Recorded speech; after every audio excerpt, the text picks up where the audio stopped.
charity decide to help orphan children. A woman of God with a heart devoted to the sharing the gospel of our Lord Jesus Christ. She served faithfully at Higher Life Ministry, Barin Campus, walking in obedience and humility. She is also a committed member of the praise and worship team at Fellowship of the Nation, Jebel Ali Campus, where she used her voice to glorify God through music.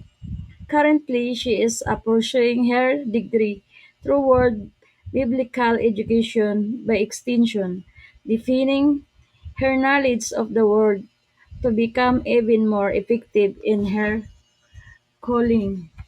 She is also the founder of one of the growing agencies on the Popo live streaming apps. AG Agency, a family where members are not only increasing in number but also growing in their relationship with our Lord Jesus Christ. She is a woman of one husband and a faithful servant of the one true love, true God. With great honor and joy, help me welcome a true woman of God, our founder, our sister in Christ, a vessels of God's love and support, no other than Mrs. Eileen Me Maestrinang.